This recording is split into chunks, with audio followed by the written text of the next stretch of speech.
Perfect. Hi. Hello. This is our podcast discussing the United Nations and the League of Nations specifically. So what I did here, Zane, it's not my feet in the shot, that'd be gross. So what I did here is I just have a couple questions and just a little chit chat, you know what I mean? So I asked some questions to my fellow students as well. And I asked about 25 of them, and I rounded to about the closest 5% to when I was getting the results, right? Yeah. So, just discussing, obviously the League of Nations was around post-World War II. It was created in 1920, right? Yeah, post-World War I. Oh, sorry, post-World War I. That's why he's here. No, post-World War I. And obviously, I think we can agree, it failed as an international institution, right? Yeah. It was the brainchild of Woodrow Wilson, right? But from the start, it was kind of screwed. It was kind of already in a disregard, I want to say. Not much authority. Exactly. Yeah. One of those reasons, could obviously be the lack of American involvement. Yeah, because for some reason, the Senate just did not want to have the country join. Well, yeah, it was mostly Republican, right? It was a Republican U.S. Senate, and I think, what was his name, the leader? I think I have his name. Where is it? It's Lodge. He did not want them to join the League of Nations because they thought it would risk American independence and American sovereignty, which I think looking back now is completely ridiculous. Yeah, it doesn't make too much sense. What were they scared of? Really? I know. And what weren't they scared of enough? Exactly. Hell. And I think you can tell it was a mistake because now they joined the UN. They joined NATO. They created the UN and created NATO. They realized that these institutions are necessary. The international institutions, they're definitely a necessary part of society. Now, are they effective? Well, we'll get to that. But the lack of American involvement from the start really did give them a lack of authority since it was the most growing superpower at the time. Yeah. And obviously there was, social discontent throughout the world with the post-war Europe and the post-war world, and then going into the Depression. It was definitely a bad time, but the League of Nations definitely never even tried to one of the main things you want to do as an international institution is disarm. You want disarmament. You don't want escalation of war. And they never achieved disarmament. No. They tried twice. They tried in 1923 and 1931. And what I find interesting is in 1923, they failed because Britain objected. It wasn't one of these nations that we would think of, like a Germany or a Japan at the time, of course, not now, but at the time, those were the nations we think of, right? Yeah. But Britain objected there. And then 1931, we can probably assume what happened. Germany did not exactly like the idea of disarmament at the time. Yep. Prior to the Nazis' full rise to power, but it was definitely in the prior to it. But that failure of disarmament, that must just show how they have no teeth in there. They just can't do anything. They can't force a nation to do anything. Yeah, exactly. It was, the teeth. I like the teeth. They were supposed to be this great international institution. That was Woodrow Wilson's dream. It was to have this institution that will keep everyone in check, but it'll be fair, which is very hard to do. But they didn't get close. Everyone had too many interests at the time. Exactly, right? Britain definitely doesn't want to have any risks to its empire. Yeah, and that's probably why Britain objected at that first one, right? And then, of course, Japan invaded Manchuria in 1932, and the League of Nations had to pick a side. Yeah. Right? They had to pick a side, and they made the right choice, but it wasn't backed up. Yeah, it didn't amount to much. They sided with China, and then Japan left in 1933, which coincided with the rise of the Nazi Party in Japan, Germany. The Nazi Party in Japan. But that, I don't know what they would have done differently there. You know what I mean? No, not at all, because they just didn't have any options. Yeah, I think it was a lack of authority. I mean, when you make a decision, like if the UN today, let's say, never happened, but let's say Japan invaded China. First off, the countries are in very different situations, but let's say they sided with China. That would hold a more authoritative hand to it. Yeah. Because of, what's the article again? Article 4, is it? I believe. Everyone has to respond. There's articles put into the Charter of the UN and NATO. I mean, that's part of NATO, of course, that article. But there's different things put in place that would definitely facilitate a stronger hand, more teeth, as you would say. Yes. Right? And I don't know. That, I think they were just kind of screwed, to be honest, past that They point. just had nothing to do on them. Like, small sanctions don't do much to a nation that's already trying to be as, independent as possible. Exactly. And, I mean, Japan leaves in 1933, which obviously coincides with the Nazi rule coming to Germany. Also, the Italian invasion of Abyssinia in 1935. That definitely gave them something that was hard to deal with, and they couldn't really give that authoritative power. And basically, they tried to condemn the Italians, but they were sent behind the back. Yeah, they couldn't do anything. The Italians used mustard gas and other weapons that were considered, very illegal. And once again, going against what they would like. Exactly. Then the French and the British obviously went behind their back to broker peace, which again decreased their authority. And then, of course, by 1935, way before the Sudetenland crisis or the meeting in Munich or the invasion of Poland, anything before the start of World War II, their holding on an international scale is already gone. Yeah. But I asked some classmates, not from this class, but from my political science sphere that I have. I asked about 25 students, and I want your opinion. What do you think? I asked them, do you believe the League of Nations failed in their duties as an international institution? What do you think? Do you think more said yes or more said no? I think more would say yes. More would say yes, yeah. 85% said yes. 10% said no. Now this is rounding to closer to 5%. And weirdly, 5% said, what is the League of Nations? So I think I may have asked the wrong people for that, but that doesn't surprise me. No. That doesn't surprise me at all. I mean, discussing international institutions, it's something that does come up often. Yeah. But it's definitely in the what not to do category, of course.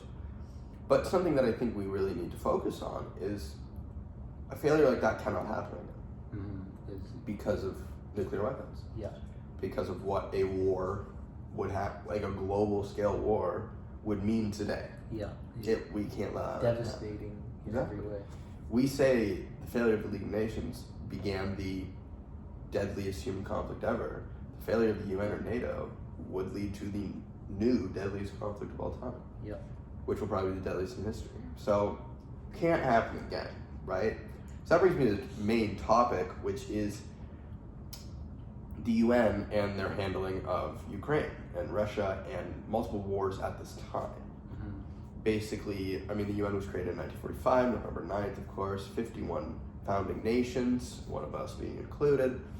And NATO, we're not really going to fully discuss NATO, but they were created 4 years later. Yeah. 1949, once again with some founding members, us being included.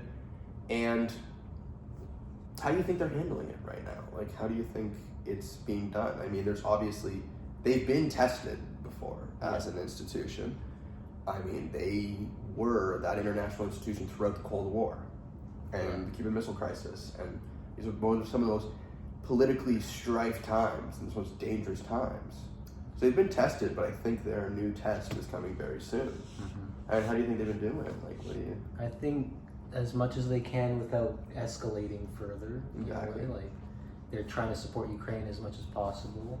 Usually the U.S. is sending them the most, I think, in terms of weaponry and money. Yeah. And that's the most they're allowed to do without sending troops in, which would cause actual conflict with Russia, which is obviously something they can't do right now. Of course, and I mean, you put it right there, the American involvement since the start, that gives them some legitimacy, a good amount of legitimacy, especially now that, unlike when League of Nations was created, America is the forefront power in the world. Yep. It's very important that they're in there. And I mean, the Soviet Union at the time, now Russia, being a permanent member, one of 6 permanent members of the UN, it's interesting thinking about how they're going to deal with Russia's idea now. Yeah. You know, like what's that going to look like? Mm-hmm. And do you believe that there will be a ceasing of Russia's involvement in the UN, just as there was Japan in 1933 or Germany in 1931? I mean, they're definitely being diplomatically isolated in a lot of ways. So Mm-hmm. the most they can do is, obviously, every time there's a resolution, they'll vote against whatever's against them, and that's the most they're even able to do, because Mm-hmm. nothing they raise will be supported by the majority of nations.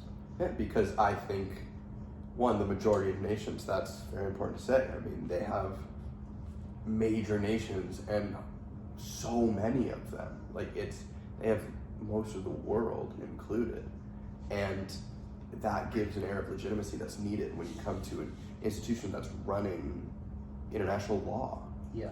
And I asked some questions to my fellow students.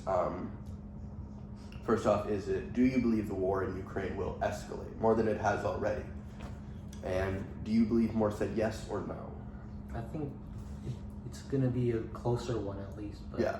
maybe they Very might close. say no, because they think there's a chance of peace in some form coming together. Very good. Yeah, no, 55% said no and 45% said yes. It was very close. Mm-hmm. I believe it came down to 2 students. And I find that interesting because personally, I believe it will escalate. I don't know how much, but definitely when I was asking people, it gave an air of, well, they're going to figure it out. They have to figure it out. Yeah, that's the thing. People think, yeah, they've got to figure something out, right? But And they throw around ideas like the international institutions, like, oh, the UN will figure it out, or NATO will figure it out. they've had years to try and figure it out. Exactly. It's been going on almost 3 years now, which is crazy to think. The war in Yeah. Ukraine has been going on for 3 years. Now, there is a ceasefire being talked about between Israel and the terrorist group, Palestine. Not Palestine being the terrorist group, the terrorist group from Hamas themselves. But that's good. But I believe that was created by the 2 nations. I don't believe there was much UN support in there. Yeah, I could be wrong, but yeah. it's very interesting to think because, I mean, you're always going to want to assume that things will get figured out, right? You always want to assume that it's not going to go poorly. But what happens if Ukraine does get to join NATO? That is a very important issue because if they end up joining NATO, what happens with the war? Yeah, if they join and there's a continuation and say Russia still occupies territory, what does that mean for a NATO-Russia conflict? It could mean a conflict between NATO and Russia and its allied nations, such as North Korea, or not full allies, but definitely aiding, like North Korea, like China, like Iran, Yeah. these nations.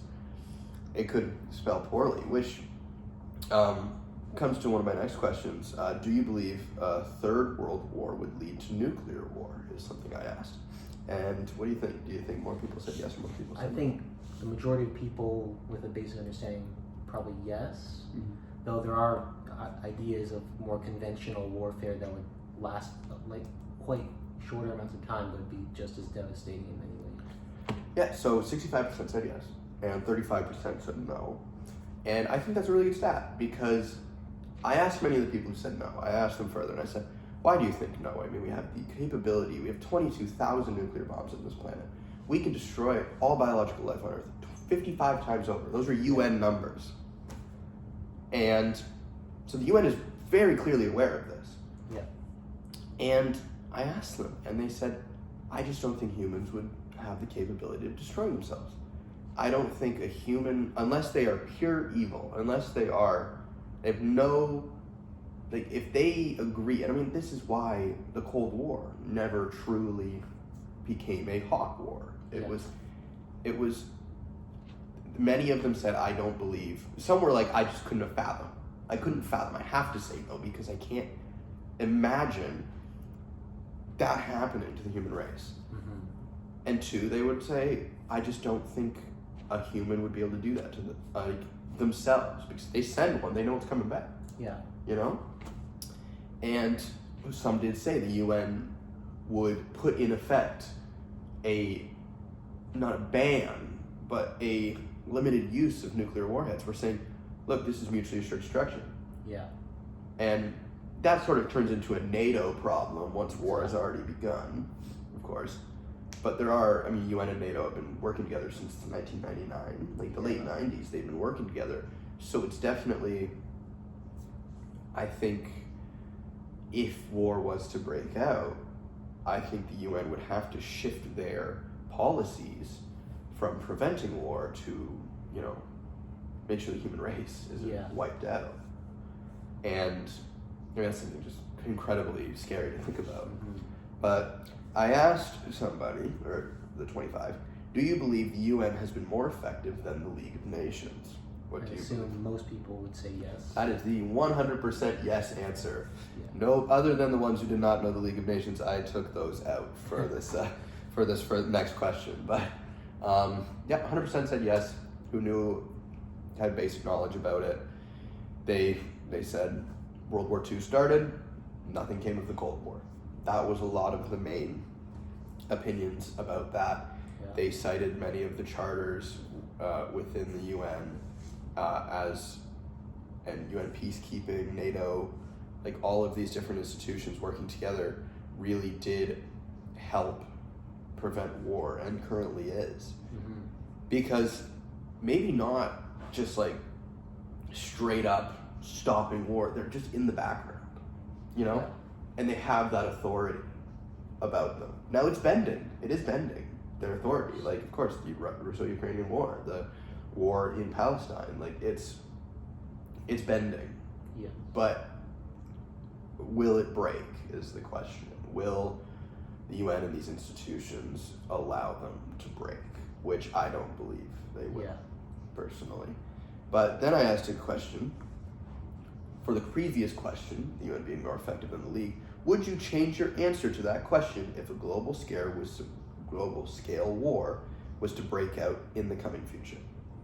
I think it would be kind of close, because obviously League of Nations did even less in between the point where the UN existed. So I feel like even if you take into account another world war starting, it has to be, more people would say it still was more effective despite eventually the world war happening. Yep, I agree. It was 70% yes. 70% would switch their answer, saying the League of Nations was more. And I asked them, I said, but why? They were only around from 1920 to really around 1935. And they failed. And they said, yes, but their failure didn't mean as much. That's what the main idea around it was. Yes, I mean, distinct, like, numbers vary, but 70 million people died in the Second World War. Billions would die. Yes. If nuclear war was to begin. And that's why they were saying, if they fail, if the UN fails, if NATO fails, they're currently trying to prevent so much more destruction than the League was trying to prevent. They're doing a lot more currently. Like, exactly. They have to do a lot more. And now that's what 30% said no. They said, look, even if they die, like even if they fail, it's still, they've done so much more politically. Exactly. They've done so much more for the world. Like, you think of so many peacekeeping missions. You think of so many different ideas created by the UN, so many like situations that were deterred by the UN and NATO. If it were to happen, it was inevitable at any point. Exactly. And how worse off the world would be without. Exactly. Like, I think that's a very interesting answer, right? Exactly. That's And an interesting thing to hear. No, it was quite interesting. And the Third World War leading to a nuclear war discussion, I mean, it was closer than I expected. Yeah. Because many believe they didn't think that the UN would fail. They believe that the presence of an international institution like that, and NATO specifically, and the article that claims that if one nation is attacked, every other one is bound to answer and support. I mean, that's only been enacted once, and I think that was after 9/11. Yeah. And after that, the Twin Towers were attacked, the Pentagon, every nation was supposed to answer. And they believed ideas like this, institutions like this, would never allow it. They would never allow the aspirations of one nation or a couple nations to be the downfall of humanity. Yeah. And that's why I find it so interesting researching the UN and NATO, comparing it to the League of Nations, because it's a failed institution and an institution that is being tested.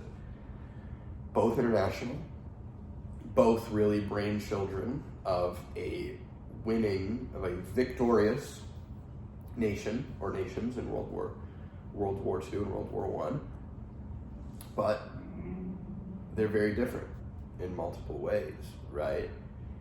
And once again, in the future, will we see Russian ceasing from the UN? I don't know. Yeah. Will we see another creation of something along the lines of the Warsaw Pact? Will we? I don't know. It's all going to come. But my final question is, do you believe that the UN is capable, and NATO is capable of stopping what is coming? I think it's definitely hard to say, but I think they have the capabilities to an extent to prevent, at least for a long time, something like that from happening. And they have the deterrence, obviously.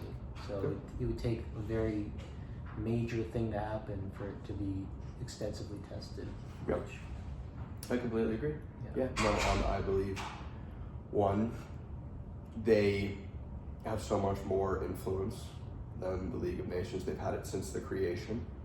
It's so much more prominent. It's so much more, like when you hear about the war in Ukraine, you hear about the war in Israel and Gaza, you hear about the UN and NATO. Like those are very, very prominent discussed situations and very prominently discussed institutions.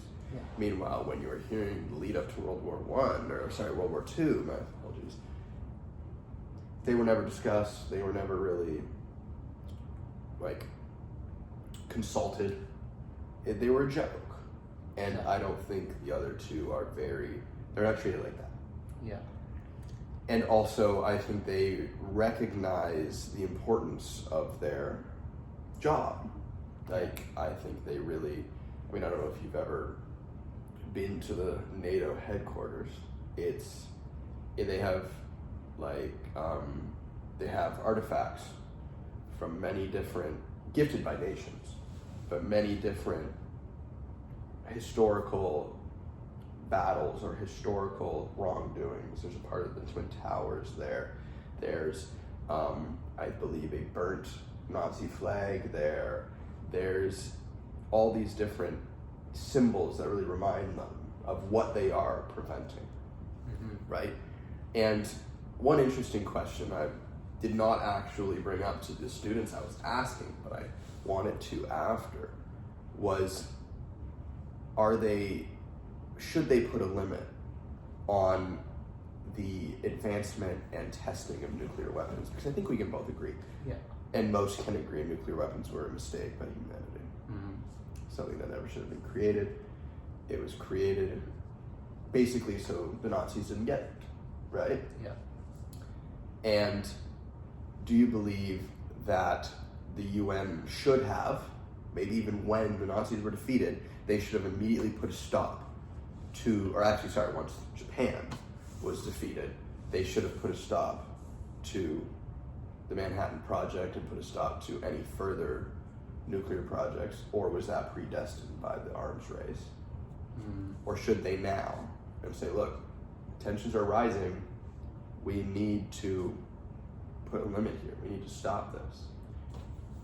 I think it's a bit of a weird dichotomy because both nuclear weapons both caused an escalation and caused the lack of an escalation in the Cold War, for example. It was mad.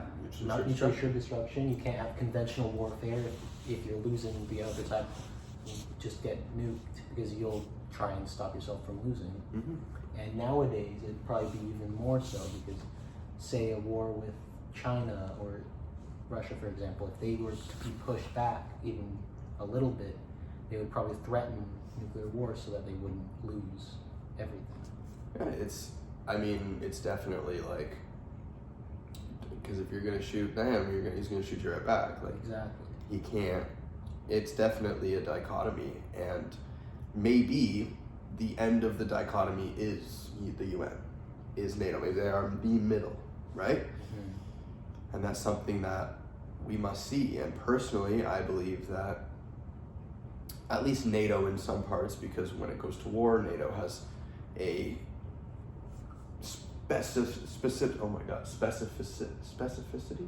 specificity on war and dealing with that.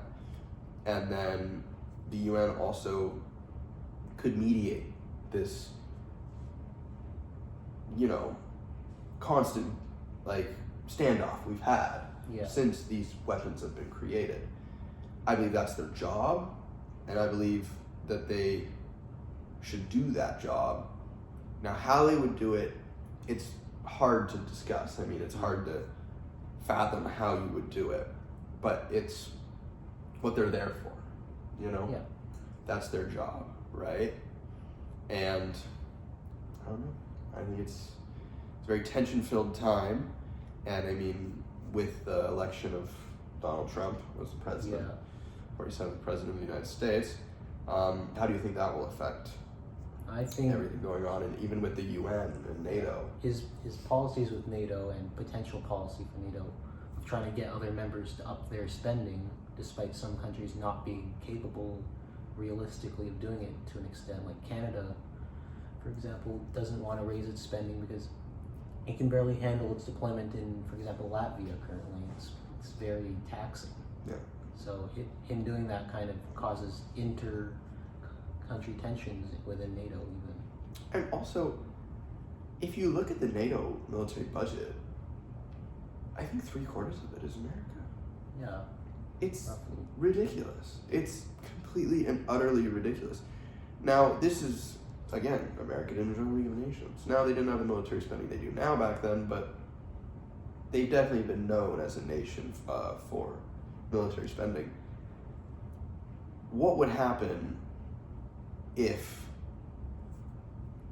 either America reduced its spending, because Donald Trump obviously wants other nations to increase their spending to match the Paris Agreement, or even supersede it, and fully not get to the point America can or is, because that's roughly impossible for every other nation on the planet, and it's not really possible for America either. That's another discussion. But what would happen if he threatened to leave NATO? I think that would cause a massive chain of very negative events, especially across Europe, because that's what's keeping a lot of it together. We've seen historically, the lack of American involvement really is detrimental. It's devastating. And I don't believe people in the United States would allow it. I don't believe, now even though everything, the Senate, the presidency, and everything in America is run by the Republican Party now, I don't believe that they would allow that to happen. But it's definitely interesting to see the claims that he is making as the most prominent nation in NATO and the most prominent military and economic nation in the world. The claims he's making for other members of the UN and members of NATO they're outrageous and very difficult to uphold, right? So I agree that it would be devastating to see a falling out between NATO and one of its founding members, the United States. But I believe the threat in Russia and the threat from Eastern Europe is stronger than the need for America to get others to increase their spending. You know what I'm saying? I think that there is enough going on in the world that it will unify, even with the influence of Donald Trump, right? It's very, very interesting, but we've seen a collapse of an institution before. It led to the most devastating conflict in human history, tens of millions of lives lost, and it can't happen again. Will it? I believe we will be tested. The institutions will be tested in the coming years. By the time we're 30, I think we'll know. Yeah. The next 10 years are going to be dangerous, going to be a very influential decade in human history, which is crazy to say. Yeah. But, like, it's going to be very, very interesting. And I'm hoping the United Nations, and I'm hoping the North Atlantic Treaty Organization are able, as well as other international institutions, but I mean, those are the two main ones to be discussed. I hope they're able to mitigate everything coming. And very nice talking to you. Thank you for coming on. Thank you for helping me. Yeah. I hope you enjoy just a little chit chat about some international institutions in the future of everything that's going to happen. I mean, personally, I think after the next 4 years, and then we're going to see what comes after. Of course. You know what I mean? But yeah, I think that's good. Right. Thank you for listening, Professor.